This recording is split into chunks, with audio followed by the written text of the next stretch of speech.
Bien, Filipenses capítulo 3, el domingo pasado finalizamos los versículos 1, 2 y 3, donde Pablo confrontaba, ¿no?, a estos falsos maestros, a estos que obligaban, ¿no?, a cumplir con las leyes ceremoniales, las leyes mosaicas, agregando a la salvación ritualismo y esfuerzo de parte del hombre. Entonces Pablo llama a estos que adulteraban la verdad del Evangelio. ¿Se acuerdan cómo lo llamaba el apóstol Pablo? No era muy simpático con ellos. Pablo lo llamaba guardaos de los perros, guardaos de los malos obreros, guardaos de los mutiladores del cuerpo. Estuvimos hablando un poquito de esto el domingo pasado, perdón. Y ahora vamos a seguir avanzando en el versículo 4. Y dice, si todos los tienen ahí, Filipenses capítulo 3, versículo 4 al 11. Y Pablo dice, aunque yo tengo también de qué confiar en la carne. Si alguno piensa que tiene de qué confiar en la carne, yo más, circuncidado el 8º día, del linaje de Israel, de la tribu de Benjamín, hebreo de hebreos, en cuanto a la ley fariseo, en cuanto a celo perseguidor de la iglesia, en cuanto a la justicia que es en la ley, irreprensible. Pero cuántas cosas eran para mí ganancia, las he estimado como pérdida por amor de Cristo. Y ciertamente aún estimo todas las cosas como pérdida por la excelencia del conocimiento de Cristo Jesús, mi Señor, por amor del cual lo he perdido todo y lo tengo por basura para ganar a Cristo. Y ser hallado en él, no teniendo mi propia justicia, que es por la ley, sino la que es por la fe de Cristo, la justicia que es de Dios por la fe, a fin de conocerle y el poder de su resurrección y la participación de sus padecimientos, llegando a ser semejante a él en su muerte, si en alguna manera llegase a la resurrección de entre los muertos. Amén. Hasta ahí la palabra del Señor. El título para hoy es Renunciar para ganar. ¿Sí? Es el título para el mensaje de esta mañana. La pregunta es, ¿alguna vez has renunciado a algo? Yo creo que todos hemos renunciado a ciertas cosas. ¿Cuántos han renunciado a algún trabajo que dijo, este trabajo me tiene hasta aquí, así que presento mi renuncia? ¿Sí? Creo que muchos hemos renunciado a algún trabajo o a algo que no nos hacía sentir bien, que no nos gustaba. Normalmente cuando tendemos a renunciar a algo, la palabra renunciar está relacionado con dejar voluntariamente algo. Cuando tú renuncias es porque estás dejando algo, pero siempre lo asociamos cuando dejamos o renunciamos a algo que no nos gusta, algo que no nos hace sentir bien, ¿no? Entonces nos cansamos, no nos sentimos cómodos, dejamos, renunciamos. Eso pasa en la parte de la vida nuestra, ¿no? Ahora, cuando la Biblia habla de renunciar, en el sentido más espiritual, como aquí Pablo lo presenta en cuanto a lo que acabamos de leer, que vamos a analizar, habla de desprenderse de ciertos privilegios que, o placeres, o que te dan derechos por obediencia y por amor a Dios. Pero en el ámbito espiritual, no necesariamente cuando uno necesita renunciar, esa renuncia por lo general no está relacionado con algo que deseamos hacerlo. Cuando Pablo habla aquí de la renuncia y presenta esto, ¿cuál es el sentido que Pablo presenta? Que no es solo dejar de hacer algo, sino habla de un acto en el ámbito espiritual de renunciar, habla de un acto de abnegación, un acto de entrega completa y absoluta. Por eso el Señor lo explica de la siguiente manera, cuando él dijo en Mateo, si alguno quiere venir en pos de mí, ¿qué dice el Señor? Niéguese a sí mismo. Entonces, ¿qué está diciendo ahí? Si alguno quiere seguirme, debe renunciar a ciertas cosas. Nosotros en el ámbito de la vida nuestra, normalmente cuando renunciamos no nos cuesta renunciar porque hay algo que queremos dejar, porque no nos hace sentir bien. Pero cuando el Señor habla de renuncia en el ámbito espiritual, a veces habla de que debemos dejar aquellas cosas que sí nos gustan y que no queremos dejar. Y ahí está el punto. Y esto es lo que Pablo viene hablando aquí. Ahora, ¿cuáles son los aspectos que que deben incluir una renuncia? Lo primero que tenemos que entender es que siempre la renuncia debe ser voluntaria. Normalmente, cuando hablamos de renuncia, es voluntario. ¿Sí? ¿Por qué? Porque no es forzada, yo deseo hacerlo. Es fruto de mi decisión, la renuncia. Ahora, cuando hablamos también de renuncia, involucra que es algo integral. ¿Por qué? Porque implica dejar todo. Entonces, involucra un todo. Es una decisión completa. Y si lo asociamos en el ámbito espiritual o bíblico, la renuncia bíblica está centrada siempre y debe ser cristocéntrico. Porque el mayor ejemplo que tenemos de renuncia completa, absoluta y total es Cristo.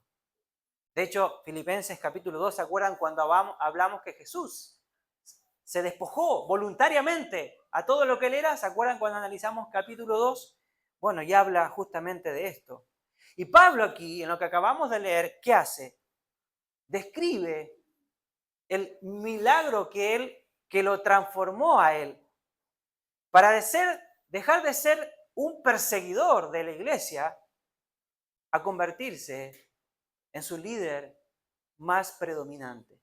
Entonces Pablo aquí viene hablando, ¿no es cierto?, en los versículos anteriores de este capítulo, de todo lo que los falsos líderes tratan de insertar y adulterar la verdadera enseñanza, añadiendo a la salvación el esfuerzo humano. Añadiendo a la salvación el esfuerzo de uno, que uno tiene que lograr hacer cosas para obtener la salvación. Pero Pablo dice, no, esto no es así. ¿Por qué? Porque yo les voy a demostrar, y comienza a describir todos los atributos, privilegios que él tenía y que no le sirvió para nada para llegar a lograr y obtener la salvación, que es lo que acabamos de leer. Pablo aquí en Filipenses, en estos versículos que acabamos de leer del capítulo al 11, ¿qué hace? Presenta detalles de la obra que el Espíritu Santo hizo en su corazón desde el momento en que él se encuentra con el Señor allí camino a Damasco, según Hechos capítulo 9. Ese día, cuando Pablo se encuentra con Cristo, su vida comienza a tener una transformación completa y absoluta, pero también comienza a renunciar y a dejar aquellas cosas que él creía que ante los ojos de Dios estaban bien. ¿Y qué fue lo que comienza a describir? Aquel día, camino a Damasco, ese día el Señor irrumpió su vida y abrió sus ojos espirituales, quitó esa ceguera espiritual llena de fariseísmo para transformarlo en una persona que él quería que sea. Aquí el apóstol Pablo en Filipenses 3, ¿qué hace? Nos muestra con claridad que todo lo que él tuvo que renunciar. ¿A qué renunció? A los privilegios religiosos, al prestigio social y a la confianza en sus propios méritos. ¿Para qué? Para poder obtener la gracia, el perdón y la misericordia de Dios. Hermanos, conocer a Cristo es una renuncia total y absoluta a todo lo que nosotros somos. Nada de lo que nosotros tenemos nos sirve para ganar a Cristo. Nada. Nosotros no hacemos absolutamente nada. Cuando el hombre viene por la fe a Cristo y recibe la salvación por medio del sacrificio de Cristo, tiene que entender y comprender que todo es mérito de Él y no de uno mismo. Y Pablo en el versículo 4, él viene diciendo, aunque yo tengo, si ustedes leen ahí, dice versículo 4, aunque yo tengo también de qué confiar en la carne. Porque Pablo aquí les habla a estos falsos líderes, dice, ustedes se jactan de cumplir con leyes, ustedes obligan a las demás a que tienen que circuncidarse, a que tienen que cumplir con ciertos reglamentos para ser salvos. Bueno, si ustedes se alardean de eso, dice Pablo, yo más. Yo tengo de qué gloriarme en la carne. si lo asociamos en eso. Y él comienza a describir, porque Pablo comprende que la insensatez de la jactancia es solo para, habla de la exaltación de los beneficios de las cosas humanas para poder argumentar lo que él quiere enseñar. El testimonio de Pablo aquí lo podemos dividir en dos partes. Primero, habla de sus credenciales religiosas, pero que no impresionaban a Dios. Fíjense que él viene hablando, si lo asociamos, es como que Pablo estaba en su casa, ¿no? Y tenía colgado en su casa todos los trofeos que él había logrado a través del esfuerzo humano que él había hecho. ¿Y cuáles eran estos trofeos que él había nombrado? La herencia, educación, hazañas de gran logro como gran fariseo y religioso. Pero todo eso, hermano, cuando él veía todos esos trofeos en su casa, todo lo que él había logrado humanamente hablando entre los ojos de los hombres, y él se daba cuenta y miraba a cada uno de ellos y decía, bueno, todo esto no me sirvió para nada, para ganar a Cristo. Porque todo lo que pude haber hecho humanamente para lograrlo, no alcanzó y no fue suficiente. Pablo comienza y viene diciendo, lo primero que él dice para destacar esto, él dice, versículo 5, circuncidado al 8º día. Aquí Pablo habla de que la salvación no viene por algo, por un ritual. Aquí Pablo presenta su acta de nacimiento, por decirlo de alguna manera. ¿Por qué? Porque Pablo comienza hablando de la circuncisión, que era el hecho más importante para un judío. ¿Por qué? Porque aquellos que eran judíos de nacimiento, al 8º día eran circuncidados. Por lo tanto, de hecho, los mismos judíos, si leemos en Hechos capítulo 15, hablaban de que, dice, si no os circuncidáis conforme al rito de Moisés, no podéis ser salvos, decían los judíos. La mención que Pablo hace aquí, del tiempo específico, al 8º día, estaba indicando algo sumamente importante para el ámbito judaico. Pablo estaba diciendo que había sido circuncidado al 8º día porque él era judío de judío. Porque en ese tiempo estaban los judíos prosélitos, que eran circuncidados después de tiempo. Queriendo decir, ¿cuáles eran estos prosélitos? Alguien que no era judío, que era gentil, tomaba la religión judía ya en una edad adulta y ahí recién se circuncidaba. ¿Sí? Normalmente cuando eran adultos. Y Pablo estaba diciendo que tampoco era descendiente ismaelita, porque cuando Abraham tuvo este hijo con la sierva, Agar, nació Ismael, pero él no era considerado, la descendiente ismaelita de Ismael no eran considerados judíos. Y Pablo dice, y ellos no cumplían esta ley de la circuncisión al 8º día. Entonces, Pablo, ¿qué está diciendo aquí? Si tengo que gloriarme de quién soy, de mi nacimiento, yo soy judío de judío, circuncidado al 8º día. Lo que Pablo estaba queriendo marcar aquí, que la salvación, hermanos, no viene por una ceremonia o por algún rito que podamos hacer. La salvación, hermanos, no proviene por haber nacido en una familia cristiana, haber sido bautizado desde pequeño en una iglesia cristiana, con años de asistencia a la iglesia. Hermanos, la salvación viene por una relación personal que yo tengo que lograr cada día y una renuncia a mi vida para poder ganar a Cristo. Y él dice, del linaje de Israel. Dice, circuncidado el 8º día del linaje de Israel. Aquí está dando su certificado de autenticidad, del linaje de Israel. Porque Pablo afirma que es descendiente directo del pueblo escogido por Dios. Que él no era extranjero, no era alguien que hacía proselitismo. ¿Cuál es el sentido que Pablo trata de dar aquí? Que está subrayando su identidad totalmente legítima como miembro del pueblo escogido por Dios. mostrando que él tenía todas las credenciales religiosas y culturales para ser un judío. Habla de resaltar, aunque que él tenía ventaja en la carne, porque él era descendiente totalmente judío. Pablo muestra que incluso su linaje perfecto como israelita no le daba a él la verdadera justicia ante los ojos de Dios. Por lo tanto, hermanos, la fe no se hereda por sangre ni por tradición, porque el creyente debe buscar cada día su relación personal con el Señor. Tú no eres salvo porque naciste en una casa de cristianos, o no eres salvo porque tu abuelo, tu papá fue pastor o fue ministro, obispo, lo que haya sido.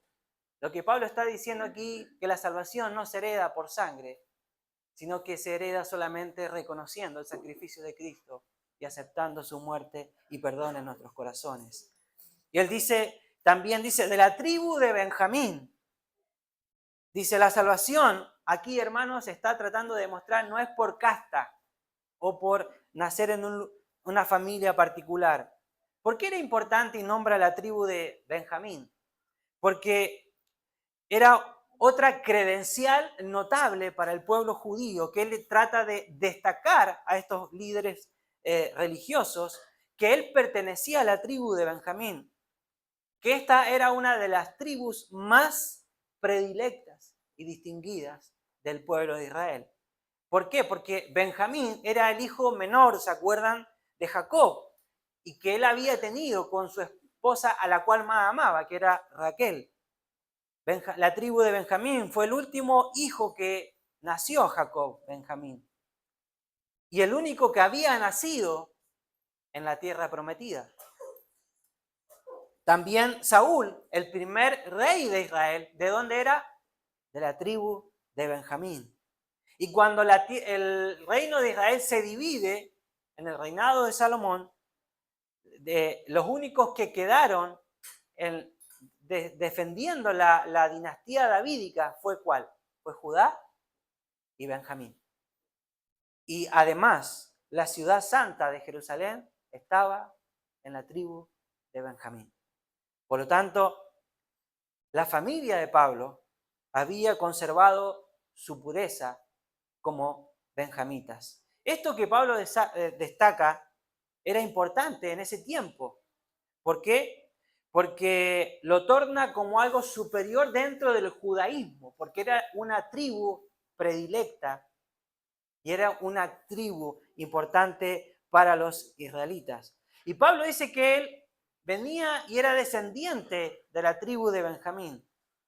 Ahora, esto es interesante porque con la dispersación que hubo del pueblo judío, a través de los años, y cómo muchos judíos se conformaron matrimonios mixtos con otras personas de otras nacionalidades, la mayoría de los judíos había perdido, ¿no?, su descendencia. No sabía de qué tribu procedían porque se perdió cuando se produjeron la mezcla a causa de la dispersación que hubo. Pero la familia de Pablo no había perdido su pureza familiar. Ellos se habían conservado y sabían que ellos descendían de la tribu de Benjamín. Y no todos los judíos en esa época podían saber de qué descendencia eran ellos. Y eso es sumamente importante. Y él dice también que era hebreo de hebreos. La expresión hebreo de hebreos significa que Pablo era conocedor y dominaba la lengua hebrea. Él hablaba, además de griego, hablaba hebreo. Y no todos los judíos en esa época sabían hablar hebreo. Entonces, de alguna u otra manera, aunque él había nacido en la ciudad de Tarso, sus padres lo habían educado como si hubiese estado en la nación de Israel. Guardaba todas las costumbres y la fe judía. Además, él había sido instruido con el gran maestro Gamaliel, que eso también lo colocaba en un lugar superior por su educación. ¿Sí? Ahí había estudiado Pablo, a los pies de Gamaliel, y eso le daba cierto prestigio adicional en cuanto a su educación. Pero de nuevo tuvo que recalcar Pablo, ¿no?, que esa descendencia tan valiosa que él tenía para el hombre no le servía para obtener su salvación. Y él dice, en cuanto a la ley, fariseo. ¿Sí? Dice Pablo, habla aquí de la escuela de la religión que él tenía. Se cree que aproximadamente los fariseos en la época de Pablo no eran muchos. Se cree que aproximadamente eran cerca de 6.000 que profesaban el fariseísmo. Eran pocos, a pesar de todos los judíos que habían. Pero eran la clase selecta de la religión. ¿Sí? Por lo tanto, estos fariseos eran tan celosos en cuanto a la ley que se volvió, dice Pablo, fariseo. Por lo tanto, volverse fariseo en ese tiempo significaba que alcanzar el más alto nivel de judaísmo y de devoción y de lealtad al Señor. Eran tan celosos de guardar las leyes de la ley que algunos teólogos creen que el Antiguo Testamento se conservó tan puro gracias al estricto rigor de estos fariseos que guardaban todo tal cual al pie de la letra. Y por eso se pudo conservar tanto, ¿sí?, el tema de lo que son las escrituras del Antiguo Testamento. Eran extremadamente leales a todas las leyes, al Antiguo Testamento y a todas las tradiciones que podían haber. Ellos lo cumplían al pie de la letra. Ser fariseo significaba pertenecer en ese tiempo a un grupo de hombres influyentes, selectos y muy respetados que vivían con un fanatismo total y absoluto para poder interpretar, vigilar y obedecer la ley. Ellos exigían todos y no dejaban de que se deje de cumplir absolutamente nada. Por tanto, Pablo, ¿qué hace aquí? Subraya que si alguien podía presumir de basarse en la justicia ante los ojos de los hombres, esa persona era él. De hecho, habla de un rigor doctrinal fuerte. Alguien puede presumir conocer la Biblia y cumplir con todas las normas que ella establece, pero quizás no pueda conocer la gracia, el amor y el perdón del Señor. ¿Por qué? Porque la verdadera justicia, ¿de dónde viene? Proviene de estar en Jesús, no de cumplir las normas humanas que establecen las personas. Por lo tanto, y habla aquí Pablo, dice, en cuanto a celo perseguidor de la iglesia. Si había alguien que era celoso por el Señor, ese era Pablo. Porque el celo para los judíos era la virtud religiosa por excelencia. Por lo tanto, ese celo, ser celoso significaba amar a Dios profundamente, pero odiar todo lo que ofendía a Dios. Y ese celo que Pablo tenía, ese amor celoso, pero mal enfocado de parte de Pablo, ¿qué hizo? Lo llevó a odiar y a perseguir el cristianismo. O sea, la intensidad de su celo pudo verse en la magnitud de la persecución que él comenzó a desarrollar en contra de la iglesia. Después de que Esteban fue martirizado, Hechos capítulo 8 dice que Pablo, ¿qué hacía? Asolaba y entrando a la iglesia y entrando casa por casa, arrastraba a hombres y a mujeres y los entregaba en la cárcel. Su persecución fue tan fuerte y tan violenta, y que después de la conversión del apóstol Pablo en Hechos capítulo 9, la gente cuando lo veían decían lo siguiente: todos los que lo oían estaban atónitos, sorprendidos, después de Hechos capítulo 9, después de que Pablo tuvo un encuentro con el Señor, y decían, ¿no es este el que asolaba a Jerusalén a los que invocaban a este nombre? ¿Y a eso vino acá para llevarlos presos ante los principales sacerdotes? O sea, no entendían, estaban sorprendidos. ¿Cómo pudo haber cambiado? Su celo por Dios lo llevó a tratar de erradicar el cristianismo de manera implacable, despiadada y cruel. ¿Qué hace Pablo aquí? Muestra que su fervor religioso, ¿qué hizo? Lo llevó a actuar contra la verdadera obra de Dios. Su celo estaba mal dirigido, pues defendía la ley sin comprender la gracia, el perdón y la misericordia de Dios. Había un celo equivocado en Pablo. Quizás hoy día tengamos personas con celos equivocados que atacan a otras denominaciones o a otras iglesias o creyentes pensando que defienden la verdad, pero en realidad muchas veces dividen el cuerpo de Cristo. El celo sin Cristo, hermanos, puede convertirse en persecución, pero el celo en Cristo, hermanos, se convierte en amor, en compasión y en misericordia. Y la salvación, hermano, no es por la justicia del hombre, porque Pablo dice en cuanto a la ley irreprensible, está diciendo Pablo. Bueno, según las apariencias de las personas, Pablo era una persona justa que conocía y era un líder ejemplar para los fariseos. Cumplía las normas externas, Pablo, de una manera tan estricta, sin que nadie pudiera acusarlo de que él estaba incumpliendo las leyes.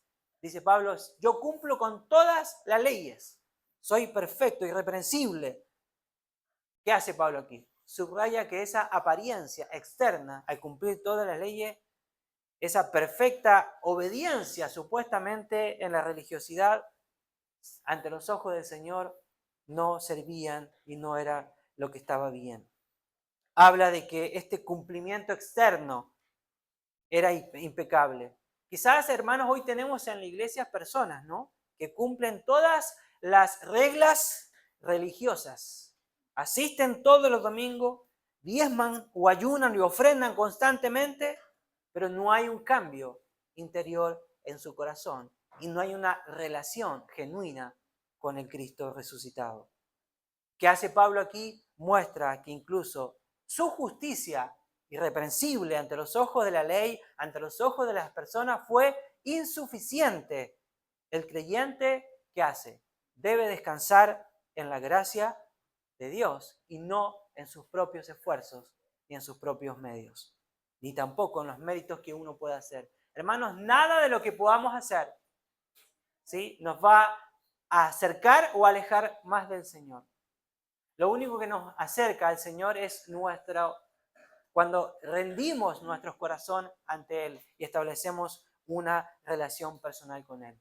Todas estas cosas que Pablo describe, que hemos analizado así muy rápidamente, de lo que Pablo decía, todo esto a Pablo no le sirvió absolutamente para nada para poder obtener la salvación. Y el versículo 7 dice, pero cuantas cosas eran para mí ganancia, todo lo que él consideraba humanamente como ganancia, como algo bueno ante los ojos de las demás personas, dice Pablo en el versículo 7, las he estimado como pérdida por amor de Cristo.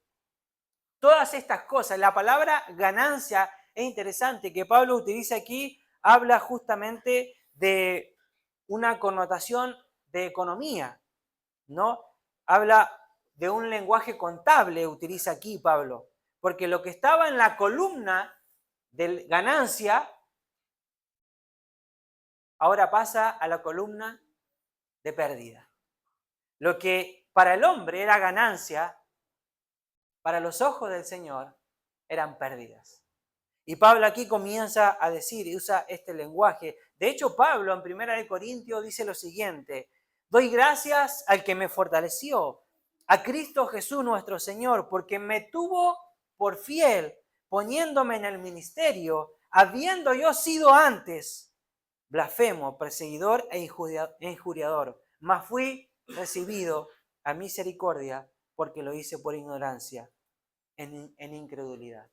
Hermanos, todo logro humano que tenía que descartarse para poder aceptar la gracia gratuita de Cristo el Señor. Él tenía que despojarse de todos sus logros humanos para poder alcanzar a Cristo. Él tenía que renunciar a todos sus privilegios para poder acercarse y encontrarse con el Señor. Es decir, Pablo nombra todo esto que él tenía, saca su lista de trofeos, ¿sí?, demostrando de que él estaba dispuesto a renunciar a todo aquello que en su cultura, ¿qué le daba? Le daba respeto, le daba prestigio y le daba honor. ¿Con tal de qué? De conocer y de ganar a Cristo. La pregunta es, ¿qué cosas nosotros tenemos en nuestra sala de trofeo que humanamente hablando nos da prestigio, nos da poder o nos da autoridad? ¿Qué cosas son las que debemos renunciar? Quizás hay cosas que de una u otra manera pueden elevar nuestro ego, cosas por las que podemos nosotros alardear y decir, bueno, mírenme, esto soy yo porque lo he logrado, tengo este título, tengo esta profesión. ¿Qué cosas debemos dejar y renunciar por amor a Cristo? Lo que Pablo está tratando de hacer aquí es demostrar que la verdadera riqueza y seguridad no están, hermanos, en nuestros logros humanos, sino está en tener una relación con el Señor Jesús. Y Pablo dice que está dispuesto de renunciar a todas estas cosas. ¿Para qué? ¿Por qué lo está dispuesto? Versículo 8 dice, y ciertamente aún estimo todas estas cosas como pérdida por la excelencia del conocimiento de Cristo. En el versículo 7, Pablo estimó todo lo que él había descrito como pérdida. Y aquí está ampliando esa convicción al considerar que todas las cosas como pérdida por la excelencia, que estaba dispuesto a dejarla todo por amor a Cristo. La palabra excelencia que Pablo utiliza aquí se refiere a algo de valor invaluable, incomparable. Entonces Pablo está diciendo que la excelencia significa algo supremo, lo incomparable, lo que sobrepasa todo. Pablo declara que conocer a Cristo es la cima y lo más importante en la vida de la persona. Y todo lo demás, hermanos, pasa a un segundo plano. Porque todo lo que puedas obtener o lograr no te sirve para poder obtener la salvación que Cristo ya nos otorgó. Habla de este conocimiento. La palabra que Pablo utiliza aquí en cuanto de conocer a Cristo, la palabra que se utiliza aquí habla de un conocimiento profundo, personal, no habla de un conocimiento intelectual. Yo puedo tener un conocimiento intelectual de alguien, yo puedo conocer a alguien superficialmente, intelectualmente, pero no puedo tener relación con esa persona, no puedo conocer profundamente. Y lo que Pablo está hablando aquí habla de una relación y de un conocimiento personal, vivencial, que Pablo está diciendo aquí. Habla de una relación constante, de conocer a Cristo. No es solo saber o obtener datos de Él, sino vivir en una relación íntima con Él, en intimidad, en comunión. Puedo conocer de Cristo, puedo saber de teología, puedo saber de doctrina, pero puedo tener un conocimiento intelectual, pero no hay quizás un conocimiento personal, vivencial, donde yo cada mañana me levanto, me pongo de rodillas y oro al Señor, donde yo cada mañana aparto un tiempo para leer su palabra y que su palabra produzca un cambio, una transformación en mi mente y en mi corazón. Eso habla de un conocimiento personal y vivencial con Cristo. Y Pablo decía, yo quiero conocer a Dios personalmente, vivencialmente, porque ya lo había conocido intelectualmente. Y Pablo dice, quiero todo lo que yo he logrado, decía Pablo, todo lo que yo sé no me sirve, porque solamente lo había conocido de manera intelectual, pero ahora quiero conocer a Cristo de manera personal y vivencial. Amén. Y Pablo habla de que este conocimiento de Cristo, ¿qué hace? Este conocimiento personal, vivencial, debe producir una transformación en el corazón de la persona. Fue lo que sucedió en la vida de Pablo. El conocer a Cristo intelectualmente no había producido un cambio en el corazón de Pablo. El conocer a Cristo de manera vivencial y personal produjo un cambio en la mente y en el corazón y en la vida de Pablo. Siendo su enemigo, pasa a ser su ministro, su servidor, a tal punto que él estaba y él decía, por Cristo estoy dispuesto a morir. Y él decía, con Cristo estoy justamente crucificado. Y en lo que ahora vivo, la vivo en la fe del Hijo de Dios.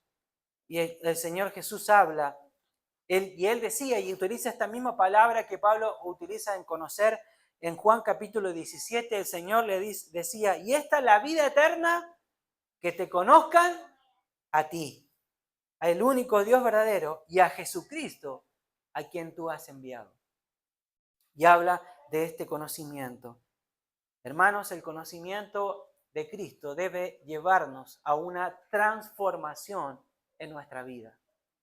Debe llevarnos a una nueva vida en Cristo.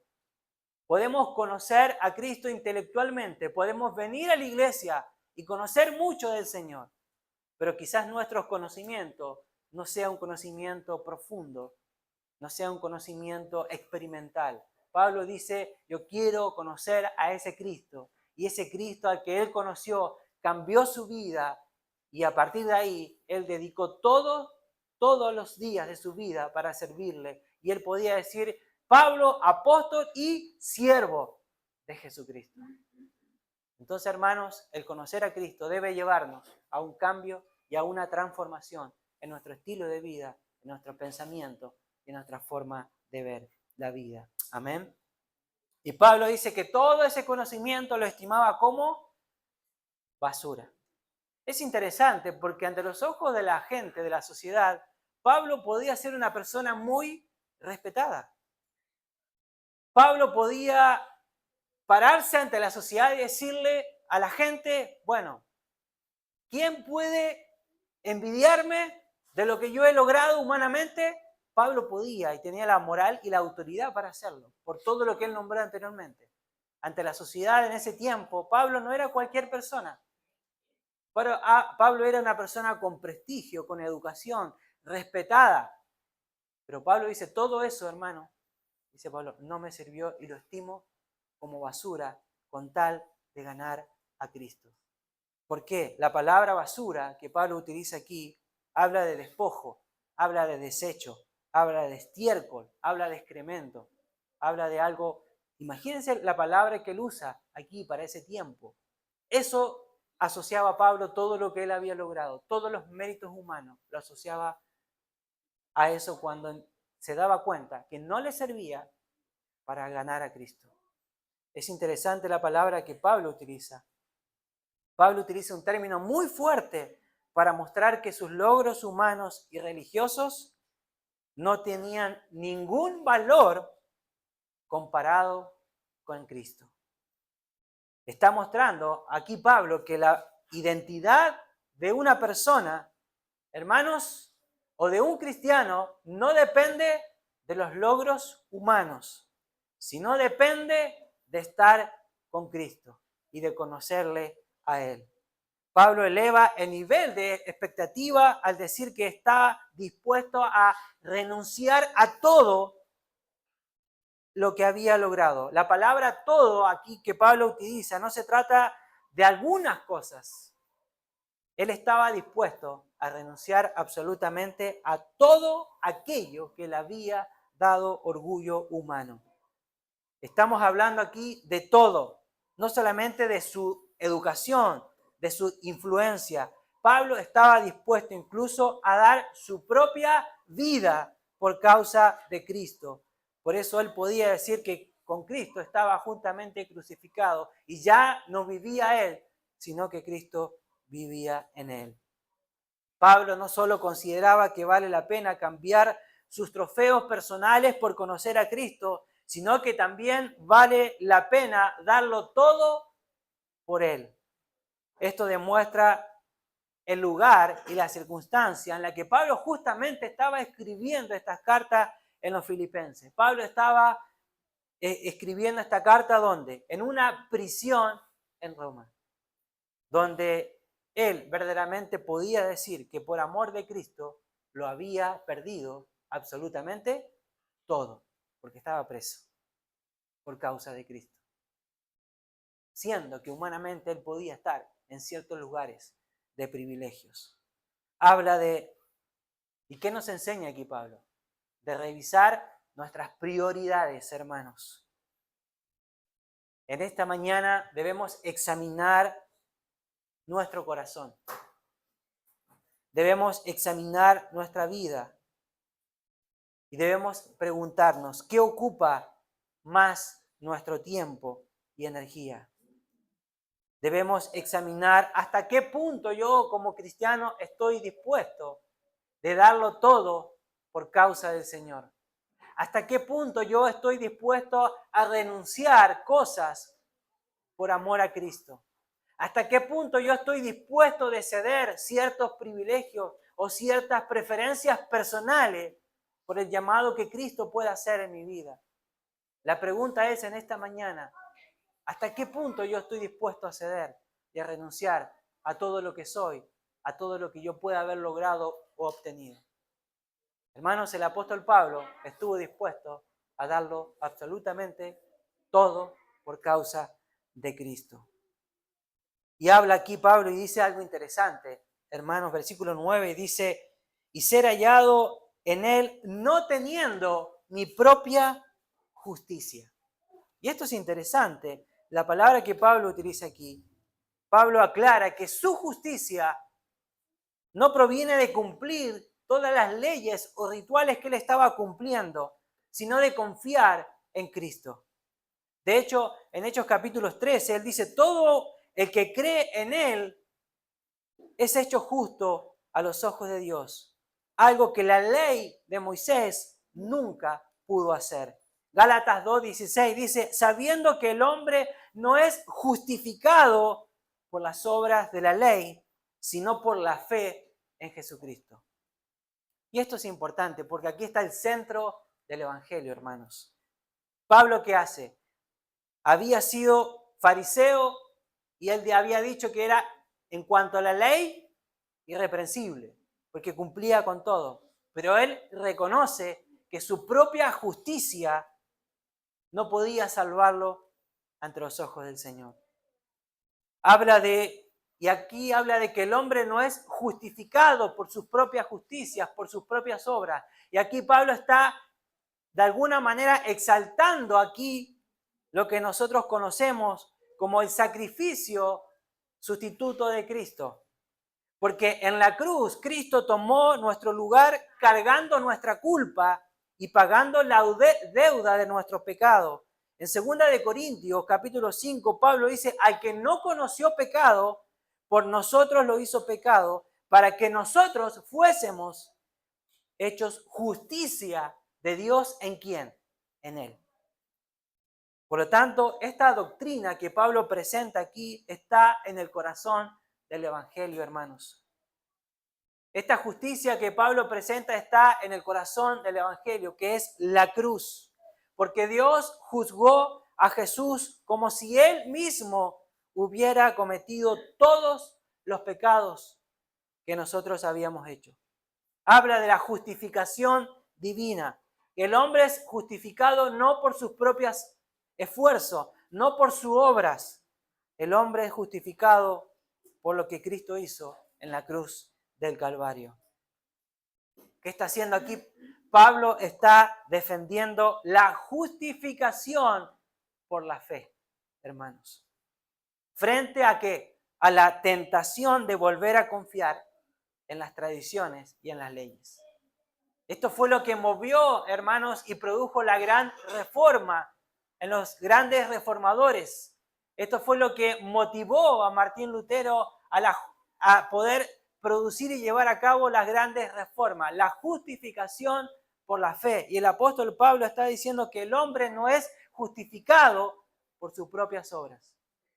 El hombre es declarado justo ante los ojos de Dios por medio del sacrificio de Cristo.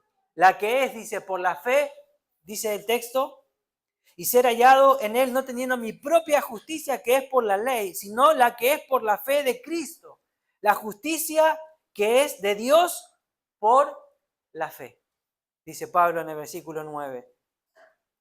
Hermanos, la verdadera justicia proviene total y absolutamente de parte de Dios. Y no se basa en esfuerzos humanos, no se basa en cumplir ritualismos, no se basa en obedecer ciertas reglas, sino en la fe en Jesucristo. Esta salvación o esta justificación no la alcanza ninguna persona, sino la alcanzamos por medio de Dios. Esta justificación, hermanos, no se gana por obras, sino que se acepta por medio de la fe en la obra de Cristo. Y aquí vamos ya finalizando y terminando. Y Pablo habla de versículo 10, dice, a fin de conocerle, sigue diciendo, y el poder de su resurrección y la participación de sus padecimientos, llegando a ser semejantes a él en su muerte. Habla de la participación de sus padecimientos aquí Pablo. El apóstol habla específicamente de la participación de sus padecimientos. Segunda de Corintios capítulo 12 dice, por lo cual, por amor de Cristo, me gozo en las debilidades, en afrenta, en necesidades, en persecuciones, en angustias, porque cuando soy débil, entonces soy fuerte. ¿Qué hace? Pablo recuerda que habiendo experimentado, ¿no?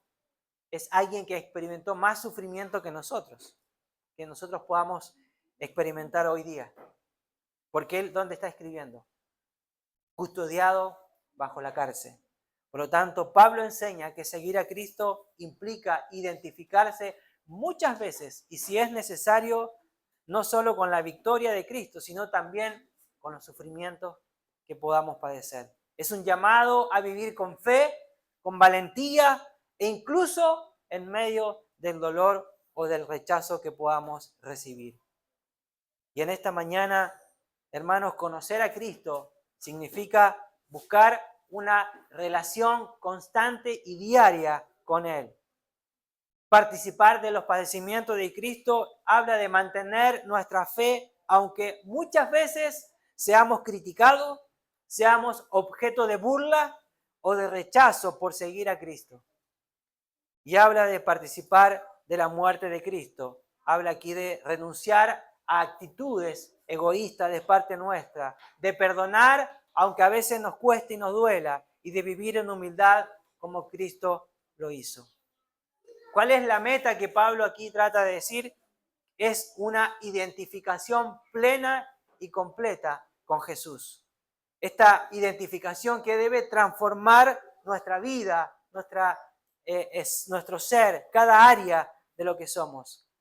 La renuncia auténtica, hermanos, no es pérdida, sino que es semilla que va produciendo una transformación en nuestros corazones. Cristo mismo renunció a lo más alto para traer salvación. Cada vez que alguien deja algo por amor y obediencia, se convierte en testimonio vivo de esa misma gracia. Hermanos, para nosotros hoy día, el contexto nos recuerda que la fe no se mide por títulos, por logros personales, por rituales, sino por tener una relación íntima y personal con Cristo. Ese conocimiento de Cristo debe llevarnos a una transformación en nuestro estilo de vida. Ese conocimiento de Cristo debe llevarnos a ir renunciando a todas aquellas cosas que nos puedan alejar del Señor. Pablo dice, todo lo que yo he logrado en mi vida, de nada me sirvió, de nada me sirve para ganar a Cristo. Hermanos, tratemos de renunciar cada día a aquellas cosas que nos alejan de Cristo. En esta mañana, la pregunta es, ¿estamos dispuestos a dejarlo todo por causa de Cristo, como Pablo lo hizo en su vida personal? Que el Señor nos ayude a que cada día podamos renunciar a aquellas cosas que nos alejan del Señor. Amén. Gracias por escuchar este audio. Esperamos que haya sido de bendición para su vida. Para más videos y prédicas ingrese a nuestro canal de YouTube.